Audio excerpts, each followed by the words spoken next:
ನೀವು ನೋಡ್ತಾ ಇದ್ದೀರಾ ಕರ್ನಾಟಕ ಬೀಟ್ ನ್ಯೂಸ್. ಮರೆತು ಹೋಗಿದ್ದ ಸೈನಿಕನ ಬ್ಯಾಗ್ ಒಂದನ್ನ ಹಿಂದಿರುಗಿಸಿ ಮಾನವೀಯತೆಯನ್ನ ಮೆರೆದ ಆರ್ಪಿಎಫ್ ಸಿಬ್ಬಂದಿಗಳು.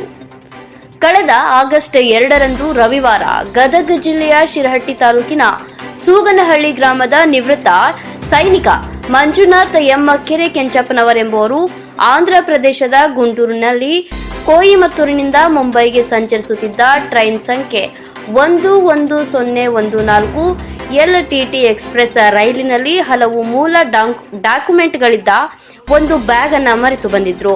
ತದನಂತರ ಈ ಕುರಿತು ತಕ್ಷಣವೇ BSF ಯೋಧರಾದ ಮಂಜುನಾಥ್ ಹಾಗೂ ಮನೋಹರ್ ನಾಯಕ್ ಇವರು ರೈಲ್ವೆ ಸಹಾಯವಾಣಿ 139ಕ್ಕೆ ಕರೆ ಮಾಡುವ ಮೂಲಕ ದೂರನ್ನ ದಾಖಲಿಸಿದ್ದಾರೆ. ಈ ಬಗ್ಗೆ ತಕ್ಷಣವೇ ಕಾರ್ಯಪ್ರವೃತ್ತರಾದ ರೈಲ್ವೆ ಇಲಾಖೆಯ ಅಧಿಕಾರಿಗಳು, ಸಿಬ್ಬಂದಿಗಳು ಕರ್ನಾಟಕದ ಕಲಬುರಗಿ ನಗರದ ರೈಲ್ವೆ ಸ್ಟೇಷನ್ಗೆ ಮಾಹಿತಿಯನ್ನ ನೀಡಿದ್ದಾರೆ.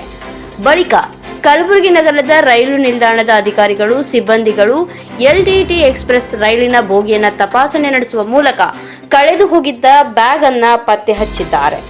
ನಂತರ ಕಲಬುರಗಿ ರೈಲ್ವೆ ನಿಲ್ದಾಣದ ಅಧಿಕಾರಿಗಳು ಸಮಗ್ರವಾಗಿ ಪರಿಶೀಲಿಸುವ ಮೂಲಕ ಮಂಜುನಾಥ್ ಇವರಿಗೆ ಕಳೆದುಕೊಂಡಿದ್ದ ಬ್ಯಾಗ್ ಅನ್ನ ಆಗಸ್ಟ್ 7ರಂದು ಶುಕ್ರವಾರ ಹಸ್ತಾಂತರಿಸುವ ಮೂಲಕ ಮಾನವೀಯತೆಯನ್ನ ಮೆರೆದಿದ್ದು, ಇವರ ಕಾರ್ಯಕ್ಕೆ ಯೋಧ ಮಂಜುನಾಥ್ ಇವರು ಧನ್ಯವಾದವನ್ನ ಹೇಳಿದರು.